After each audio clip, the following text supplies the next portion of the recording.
썰TV 구독자 여러분, 안녕하세요.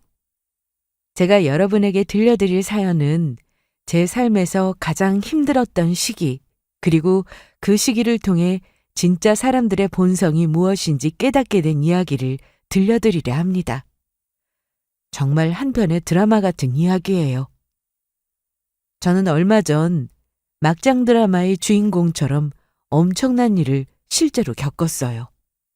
다시 생각해도 그 상황이 너무도 기막혀서 이렇게 사연 보내게 되었습니다.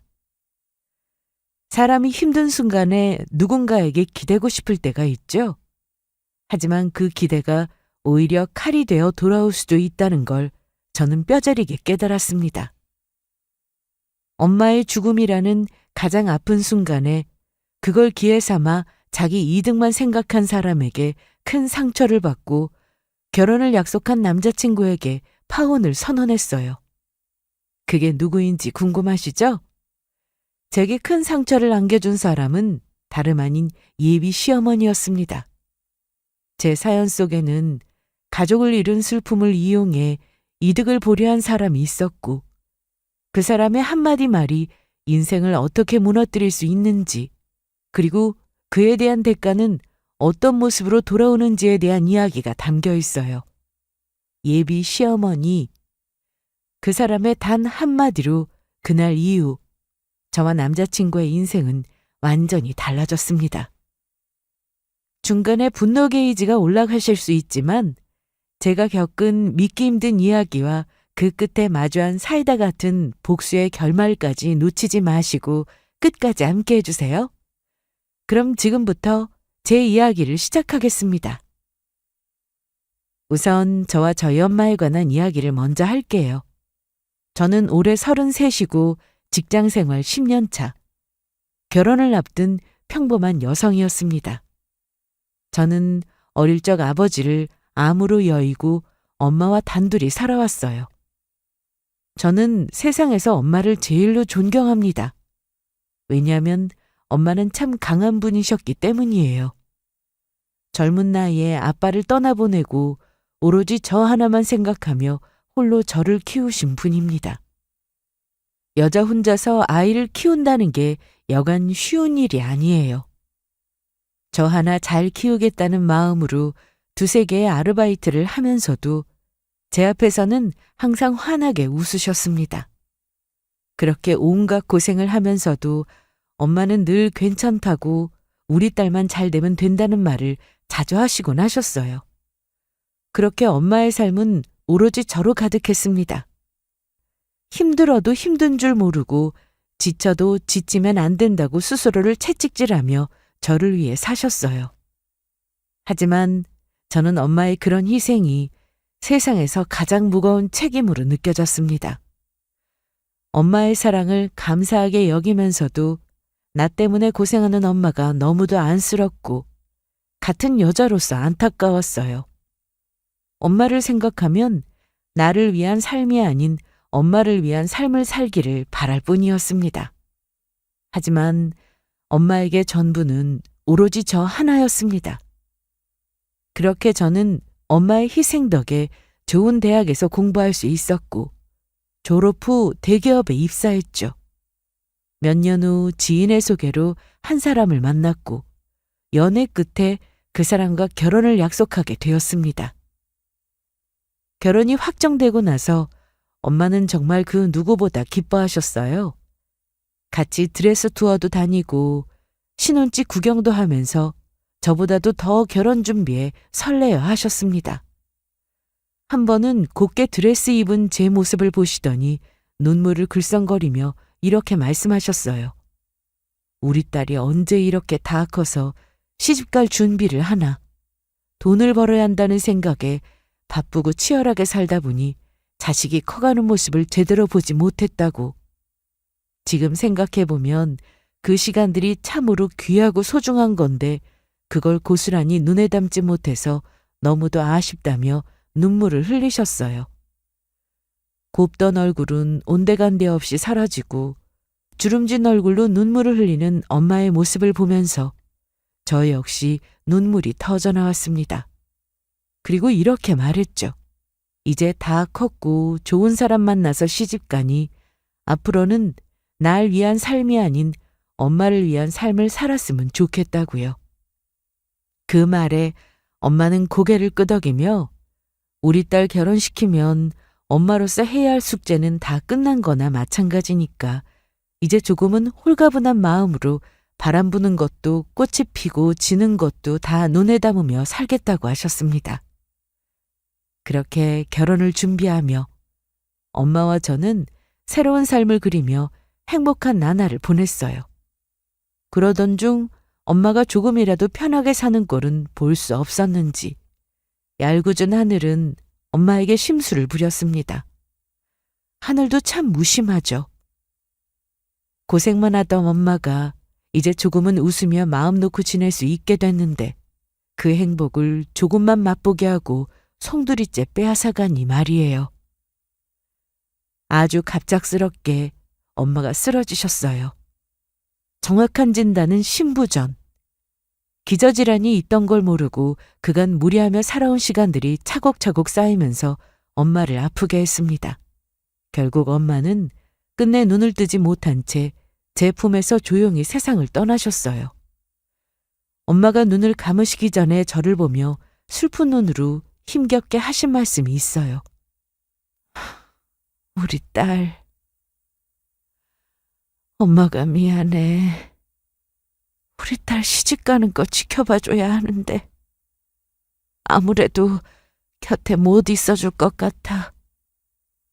아빠 없이 자라게 해서 늘 미안했는데 엄마마저 떠나서 정말 미안해. 엄마는 눈을 감는 마지막 순간까지 저를 걱정하셨습니다. 우리 딸 시집갈 때 혼주석에 앉아 있어야 하는데 그러지 못해서 정말 미안하다며 이야기하시고는 손으로 뺨을 타고 흘러내리는 눈물을 힘겹게 닦아주셨습니다. 그래서 저는 미안해할 것 없다고, 엄마가 내 엄마여서 나는 늘 행복했고 좋았다고, 엄마랑 살아온 게 제일 큰 선물이라고 말했어요. 엄마는 아빠를 잃고 밤낮 쉬지 않고 일을 하며 한 푼 두 푼 열심히 모으셨고 나중에 아빠가 남긴 보험금 일부와 재산을 정리해서 결혼을 앞둔 제게 약 5억 원 정도의 유산을 남기셨습니다.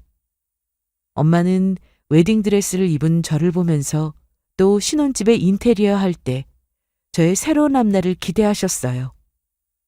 그런데 결혼을 한 달 앞둔 시점에서 안타깝게 눈을 감으셨죠. 불쌍한 우리 엄마. 이제 조금 행복해지나 싶었는데 왜 이렇게 빨리 데려가신 걸까? 하늘이 너무도 야속하고 원망스러웠습니다. 이때 처음으로 오만 신들을 다 저주했던 것 같아요. 제게서 불쌍한 우리 엄마를 빼앗아간 것을 분노하며 목 놓아 울었습니다. 엄마를 잃고 정신이 하나도 없었습니다. 장례식 절차도 조문객 인사도 뭘 어떻게 했는지 기억도 잘 안 날 만큼 정신이 없었어요. 그냥 기계적으로 움직였던 것 같네요. 제게 장례식장은 마치 시간이 멈춘 듯 조용하게 느껴졌고 저는 멍한 상태로 조문객을 맞이했습니다. 시간이 지나면서 하나둘 방문하는 조문객들을 보며 저는 더욱더 마음이 미어졌어요. 얼마나 일만 하고 살았으면 엄마의 죽음을 슬퍼해 줄 사람들이 별로 없더라고요. 정말 나 하나만 보고 사셨구나. 마음이 찢어지게 아팠습니다. 그렇게 영정사진 속 환하게 웃고 있는 엄마를 보며 저는 한없이 또 눈물을 흘렸죠. 그러던 중 누군가 흐느끼며 빈소에 들어오더니 엄마의 영정사진을 보며 무릎을 꿇고 목 놓아 울었습니다. 삼촌, 삼촌. 네, 그 사람은 다름 아닌 저의 삼촌이었어요. 엄마의 하나뿐인 남동생이자 제게 남은 유일한 가족인 삼촌이었습니다. 삼촌은 엄마가 아빠랑 결혼하고 나서 몇 년 후 사업을 한다며 해외에 떠나셨습니다. 그리고 그곳에 자리를 잡고 지금의 외숙모를 만나 가정을 꾸리셨죠. 아빠를 잃고 홀로 저를 키우는 엄마의 상황을 알게 된 삼촌은 경제적으로 뭐라도 도움이 되고자 하셨지만 엄마는 한사코 거절하셨어요. 왜냐하면 당시 삼촌이 하시던 사업이 어려웠던 때라 동생에게 부담을 주고 싶지 않으셨대요. 그래서 보험금도 있고 아빠가 남겨준 게 많이 있다면서 삼촌한테 괜찮은 척 굴며 안심을 시키셨답니다. 실상은 보험금 받고 여기저기 빠져나갈 돈과 친가 쪽의 일부를 빼앗기면서 골치 아프셨지만 삼촌의 행복을 바라며 힘든 티를 내지 않으셨어요. 그래도 삼촌은 엄마가 얼마나 힘들게 지내는지 모르셨습니다. 나중에 모든 사실을 아시고는 사업 때문에 바쁘다고 누나를 제대로 들여다보지 않은 자신을 얼마나 탓하며 슬퍼하셨는지 몰라요. 삼촌은 환하게 웃고 있는 엄마의 영정사진을 넋놓고 바라보다가 이내 차오르는 눈물을 주체하지 못하고 바닥에 납작 엎드려 통곡했습니다. 딸 시집가는 것까지는 보고 가야지. 뭐가 그렇게 급하다고 벌써 갔냐면서 매형이 그렇게 보고 싶었냐고 서럽게도 우셨어요. 제 연락을 받고 바로 비행기 타고 오셨는지 여기저기 정돈되어 있지 않는 모습에 그 슬픔이 얼마나 큰지 짐작할 수 있었어요. 나중에 어느 정도 진정이 된 후에 삼촌은 제 어깨를 토닥여 주시더니 묵묵히 제 곁을 지켜주셨습니다. 늦었지만 이제라도 삼촌 노릇을 제대로 해주고 싶다고 하시면서요. 그리고 엄마가 돌아가시기 전에 삼촌에게 부탁한 게 한 가지 있는데 그걸 빨리 실행에 옮겨야겠다면서 빈소와 밖을 왔다 갔다 하셨습니다. 뭘 부탁하셨길래 저리 바쁘게 움직이시나 싶었지만 나중에 다 알게 될 거라는 삼촌의 말에 저는 더 이상 묻지 않고 빈소를 지켰어요. 그러던 중 그날 오후 남자친구와 예비 시어머니가 장례식장에 도착했습니다. 예비 남편은 하도 울어서 눈이 퉁퉁 부어있는 제 몰골을 안타깝게 살펴보더니 조심스럽게 제 손을 잡았고 그 눈빛에 힘겹게 버티고 있던 저는 또다시 무너졌습니다. 사랑하는 사람이 앞에 있으니 그냥 아무런 이유 없이 위로되더라고요. 남자친구는 아무 말 하지 않아도 다 안다는 표정으로 저를 위로해줬고 저는 그렇게 남자친구 품에 안겨서 울었습니다. 그러고 나서 뒤늦게 예비 시모도 온 걸 알고 바쁘신데 와주셔서 감사하다고 인사드렸어요. 그러나 예비 시모는 아무 말 없이 제 손을 살짝 잡더니 엄마의 영정사진 앞에 국화꽃을 올려놓으셨어요. 아직 식을 올린 건 아니지만 벌써부터 한 가족이 된 듯 든든하다는 생각이 들었습니다. 정말 옆에 함께 해주는 것만으로도 큰 힘이 됐어요. 하지만 그건 잠깐이더라고요. 예비 시모가 엄마께 인사를 드린 후 제게 와서는 정말 힘들겠다면서 제 곁에 함께 있어주겠다는 말에 너무도 감사했습니다. 엄마를 잃은 건 참 슬픈 일이지만 그래도 또 이렇게 좋은 가족을 맞이하게 되어 정말 다행이라는 생각이 들었어요. 그런데 그 후에 예비 시모가 내뱉은 말에 품고 있던 감사함이 와장창 깨지고 말았습니다. 이렇게 와주신 게 감사해서 저는 남자친구와 예비 시모에게 음식을 대접했어요. 남자친구는 아무것도 못 먹고 말라있는 제게 뭐라도 먹으라고 권했지만 저는 입맛이 없어서 괜찮다며 남자친구와 예비 시모를 챙겼습니다.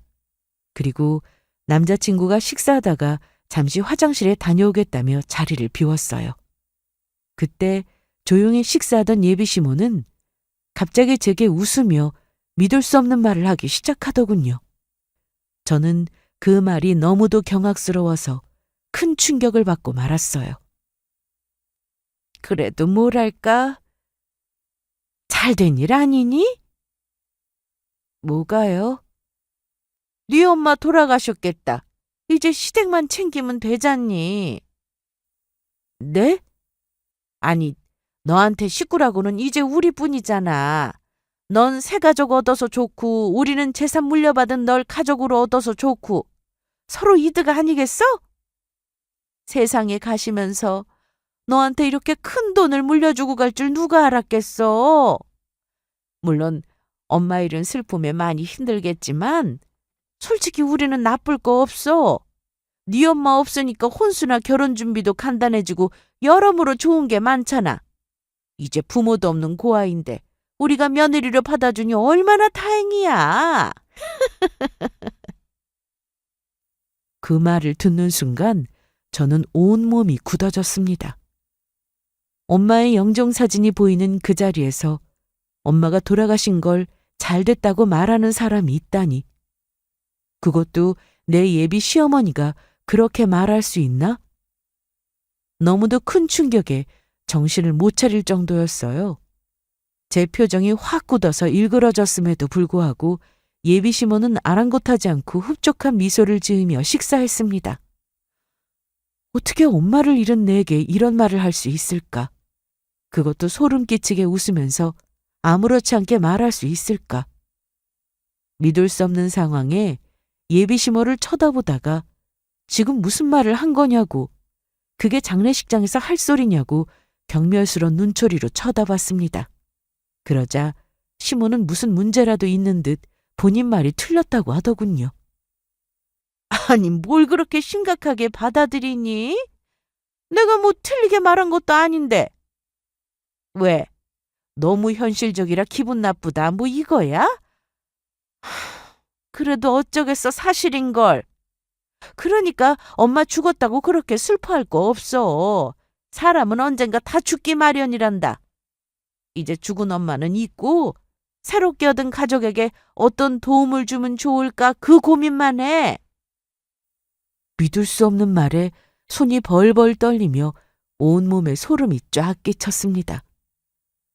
경멸 어린 시선으로 쳐다봤음에도 불구하고 계속해서 상처되는 말을 뱉어냈어요.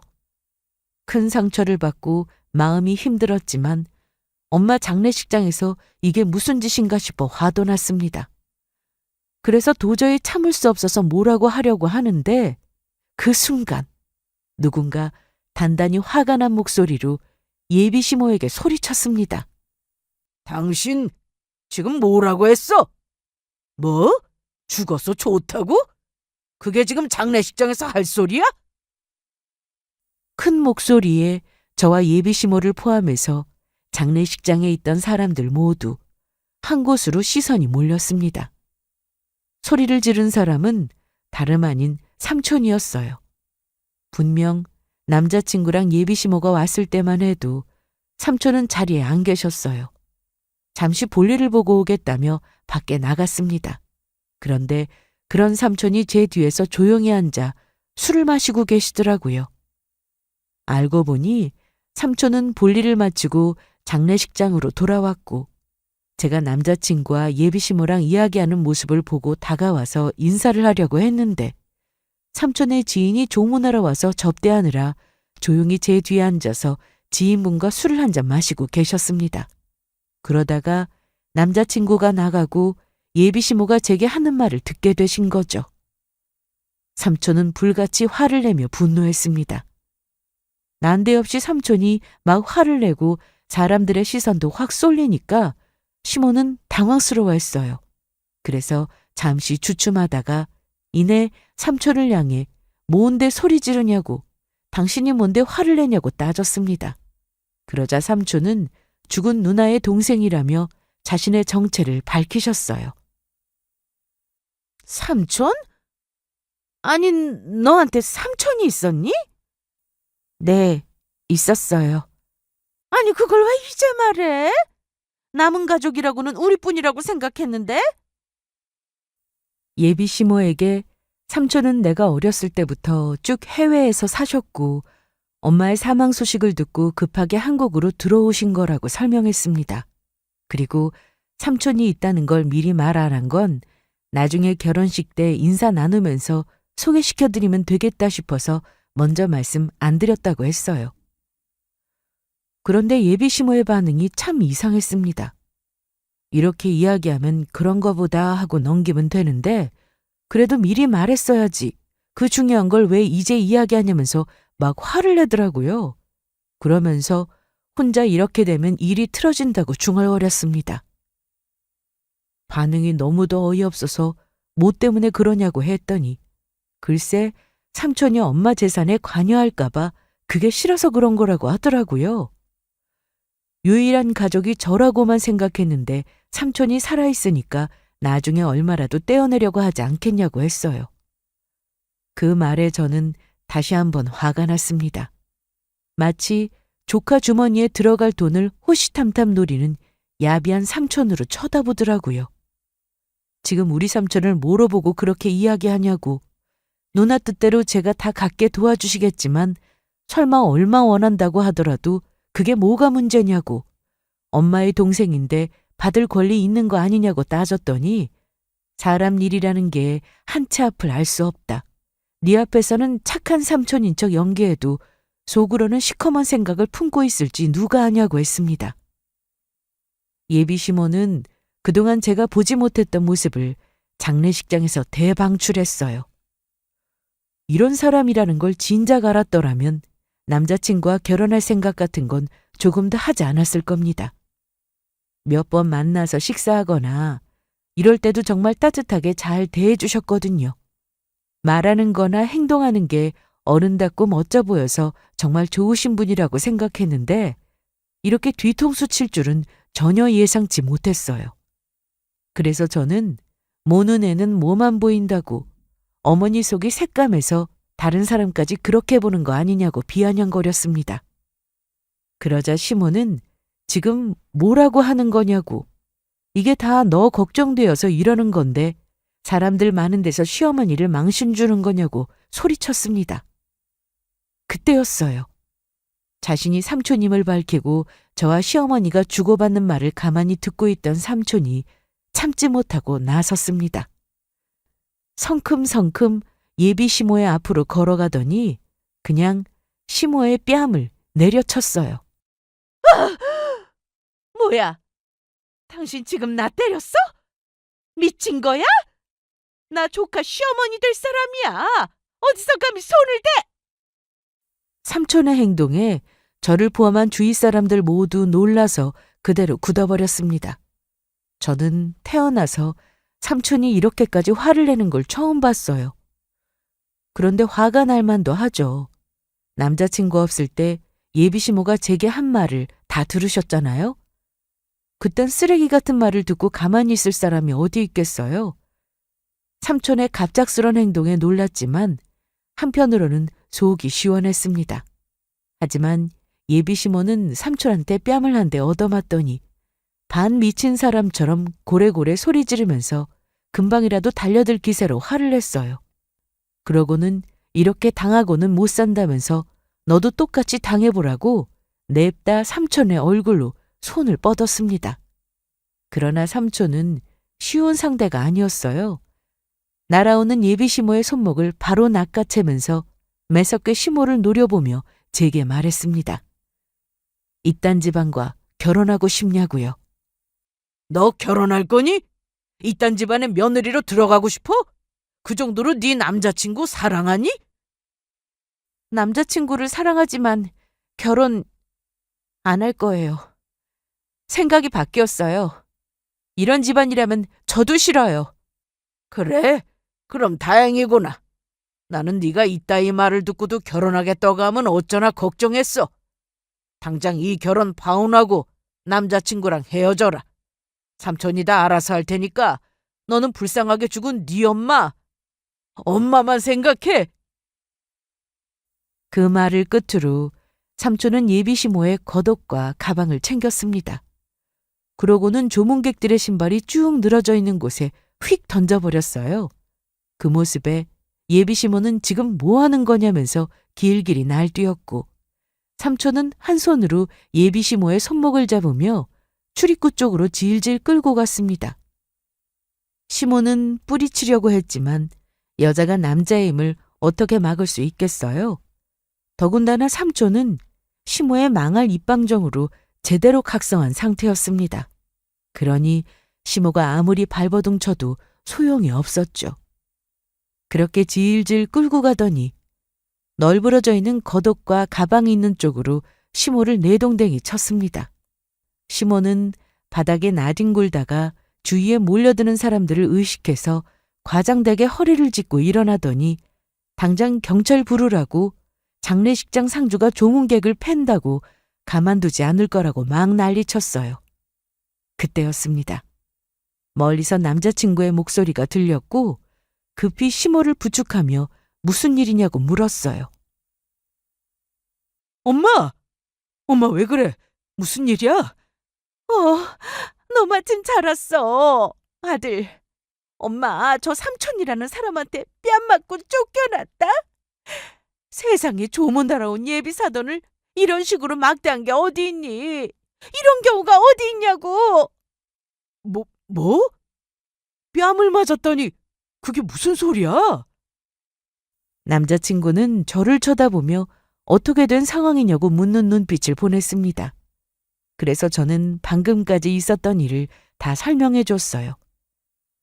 남자친구가 화장실에 간 사이 제기했던 막말과 삼촌의 정체, 그리고 엄마가 물려주시는 재산이 마치 자기 것 마냥 눈독 들인 것까지 모조리 설명해 줬습니다.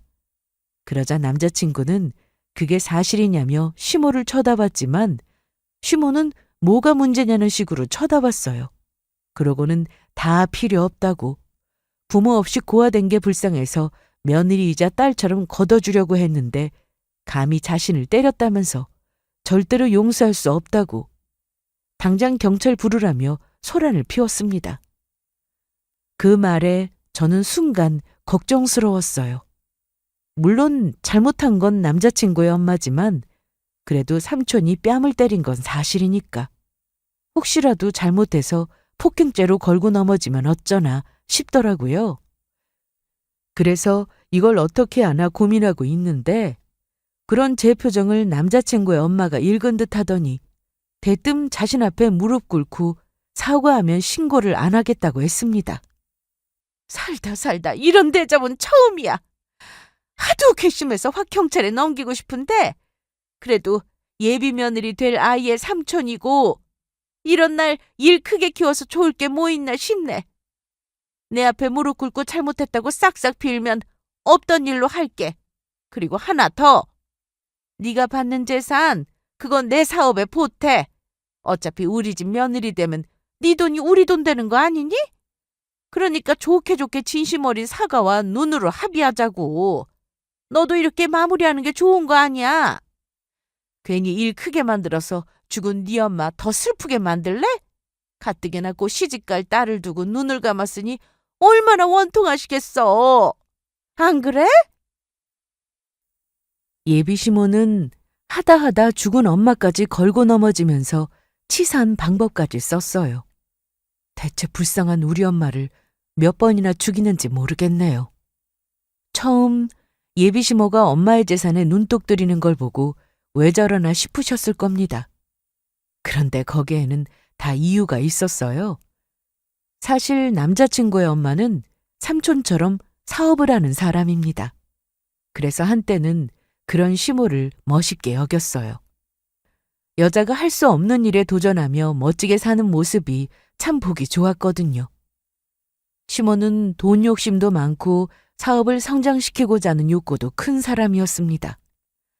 그런데 얼마 전 남자친구를 통해서 시모의 사업이 조금 어려워졌다는 소식을 듣게 되었어요.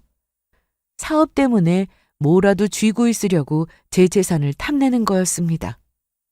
아니, 회사 사정이 어려우면 다른 방법으로 해결할 생각을 해야지.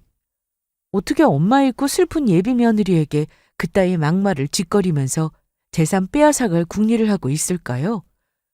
그것도 살살 꼬드기는 것도 아니고 장례식장에서 노골적으로. 어쩌면 제가 이렇게 깽판 치고 합의해주는 척하면서 돈을 뜯어낼 생각이었는지도 모릅니다. 어쨌거나 이번 일로 삼촌이 난처해지면 어쩌나. 시모 성격에 가만히 있지 않을 텐데 어쩌면 좋나 걱정됐어요. 그렇다고 잘못한 게 없는 삼촌에게 사과시키고 싶지도 않았습니다. 그래서 발만 동동 구르고 있는데 정작 삼촌은 아무런 표정 변화 없이 조금도 걱정하지 않더라고요. 이러다가 시모가 더한 짓을 할지도 모른다는 생각에 저는 왜 사과를 해야 하냐고 맞을만 하니까 맞은 거 아니겠냐고 했습니다. 그랬더니 이번에는 남자친구가 제게 소리치며 시모의 편을 들었어요. 그건 아니지. 아무리 그렇다고 해도 폭력을 정당화될 수는 없는 거잖아. 그러니까 분위기 봐가면서 말 가려 했어야지. 때리라고 부추기는데 어떻게 가만히 있어? 우리 엄마가 언제 때리라고 부추겼어? 아까 내 말 못 들었어. 그게 때리고 부추긴 거 아니고 뭐야? 어디 장례식장에 감히 그딴 말을 입에 올리냐고. 삼촌이 아니었으면 내가 때렸어. 뭐? 엄마 잃고 힘든 건 아는데 그래도 말이 너무 심한 거 아니야? 우리 엄마 네 시어머니 될 사람이야. 삼촌이 평생 너 챙겨줄 것 같아? 앞으로 널 챙겨줄 가족은 바로 우리라고. 아니, 난 내가 지켜. 그러니까 너랑 네 엄마는 필요 없어. 우리 파혼해. 본인의 엄마라는 이유로 어떤 잘못을 저질렀는지 뻔히 알면서도 눈 감고 아웅거리는 남자친구. 그 모습에 다시금 파혼을 결심했습니다. 남자친구에게 다 필요 없다고 파혼하자고 했더니 그 말이 진심이냐, 고작 이깟 이유로 파혼하자는 게 말이 되냐고 했어요. 그래서 저는 이따위 막말하는 집안과 상종하기 싫고 뭘 잘못했는지 모르는 놈을 믿고 시집갈 이유가 없다고 딱 잘라 이야기했습니다.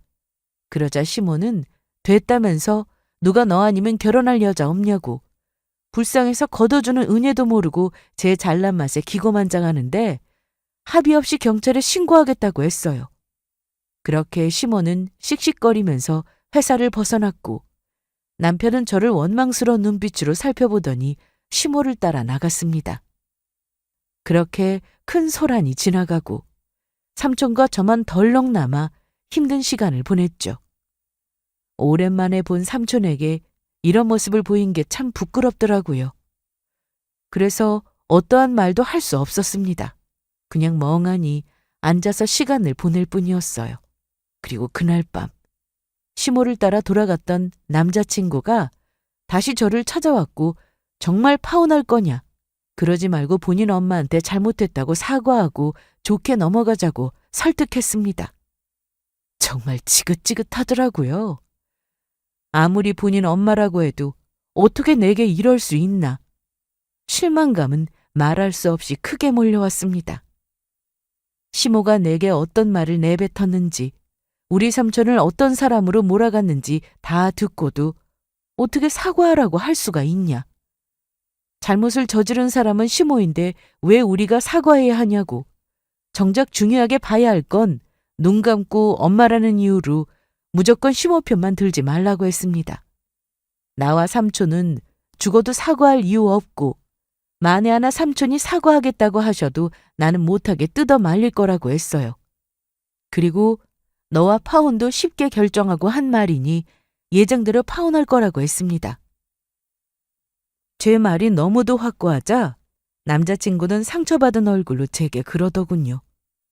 어떻게 그리 쉽게 파혼하겠냐는 말을 꺼낼 수 있냐고요. 본인은 저를 너무 사랑해서 잘 해결해 보려는 마음뿐인데 일이 쉽게 손 놓을 만큼 가벼운 만남이었냐고 정말 실망이라고 했습니다. 그 말 누가 할 소린데 본인이 먼저 선수 쳐버렸죠. 설득하려고 왔는데 씨알도 안 먹히자 남자친구는 마음대로 하라면서 집으로 돌아갔어요. 그리고 다음 날 시모와 한바탕하고 아무 말도 없던 삼촌은 조용히 제 곁에 다가와서 어깨를 토닥이며 위로해 주셨어요. 안 그래도 엄마 잃고 슬픈데 어제 그런 일 겪은 것도 그렇고 결혼을 약속한 사람과 파혼해서 얼마나 힘드냐고. 힘든 일이 한꺼번에 와서 감당하기 참 힘들겠다고 안쓰럽게 보시더니 대뜸 삼촌이 다 바로잡을 테니까 힘들어도 잠시만 견디라고 하셨어요. 그러고는 어디 가볼 데가 있다면서 잠깐 나갔다가 오겠다고 하셨죠. 그 말에 저는 심장이 덜컥 내려앉았습니다. 삼촌이 뭘 바로 잡겠다는 걸까? 설마 나 몰래 남자친구 엄마를 찾아가서 용서를 구하려고 하시는 건 아닐까? 걱정스럽더라고요. 그래서 어디 가시냐고, 혹시 남자친구의 엄마를 만나러 가는 거냐고, 나는 정말 괜찮으니까 그러지 말라고, 잘못한 건 삼촌이 아니라 남자친구의 엄마인데 왜 삼촌이 잘못을 구하러 가냐고 거의 바짓가랑이를 붙잡고 말리듯 했어요.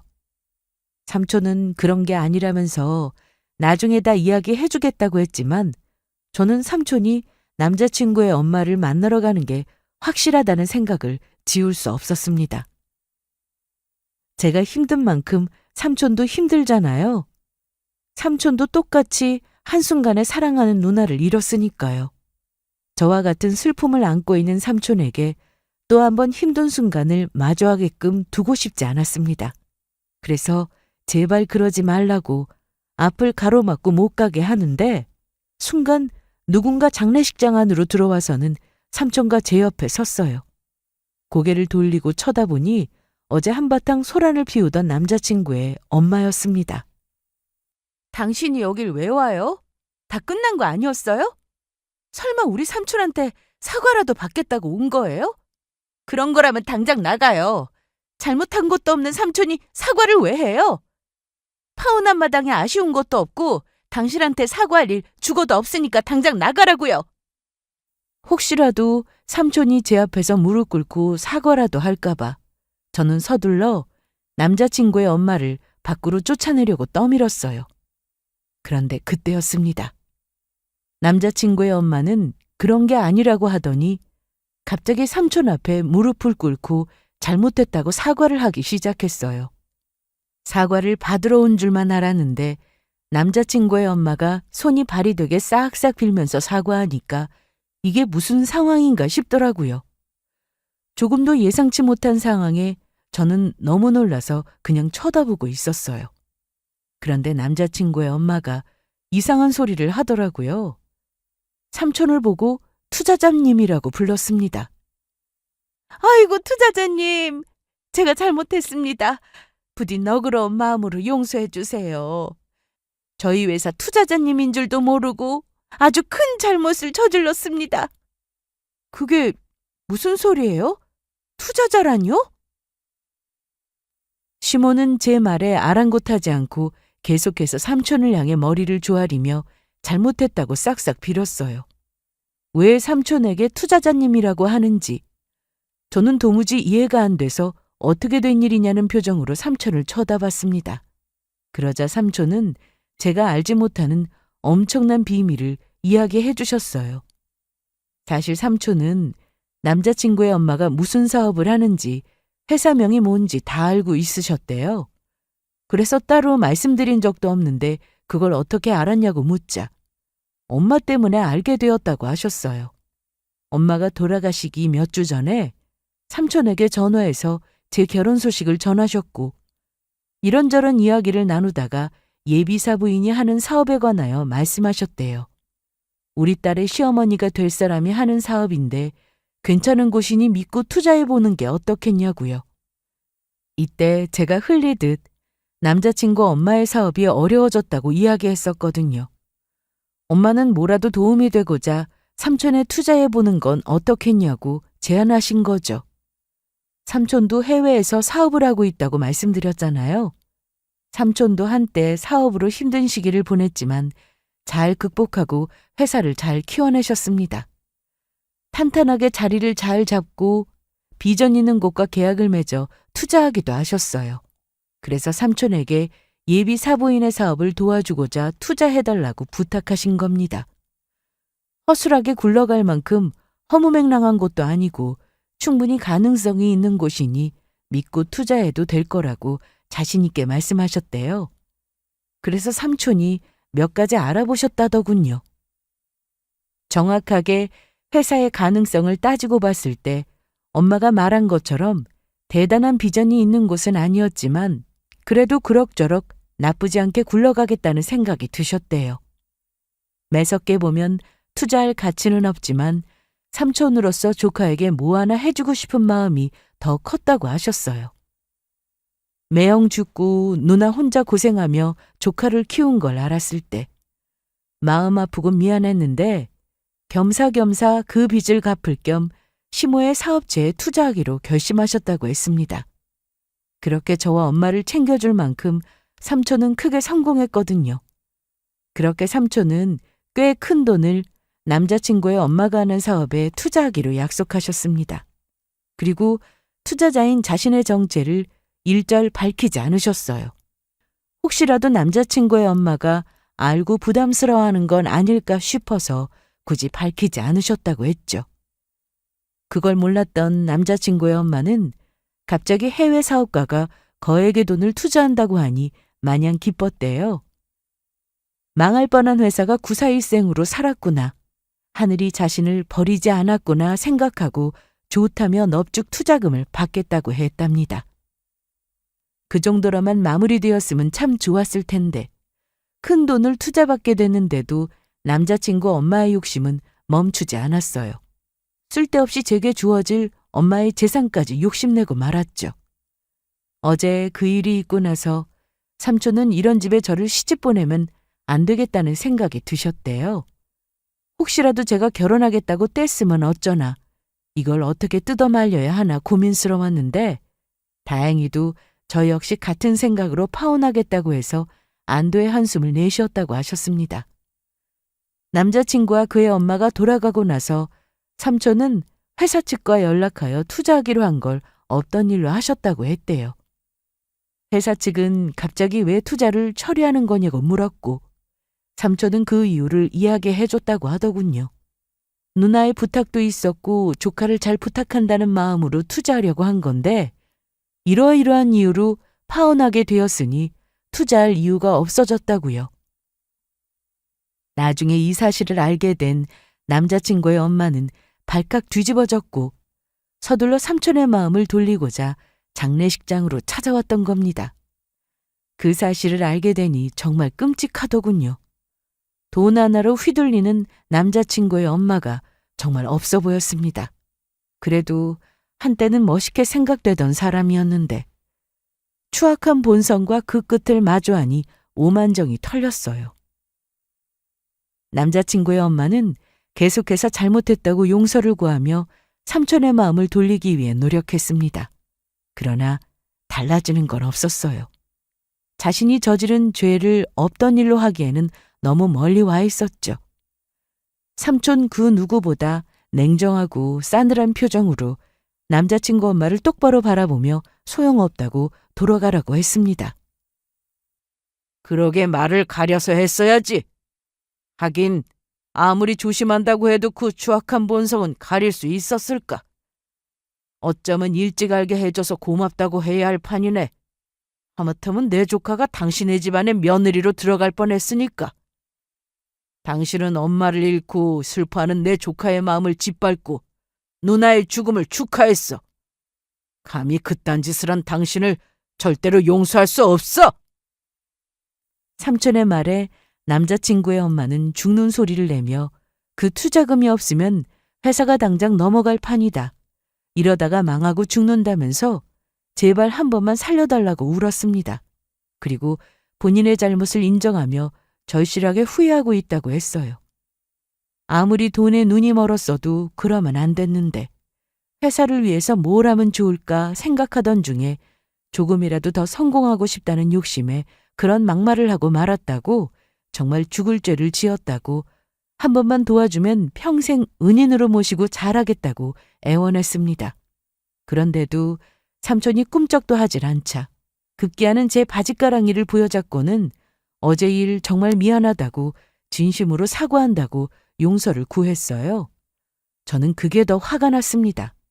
아마 삼촌이 투자를 취소하지 않았더라면 이 사람은 끝까지 자신이 뭘 잘못했는지 몰랐을 거예요.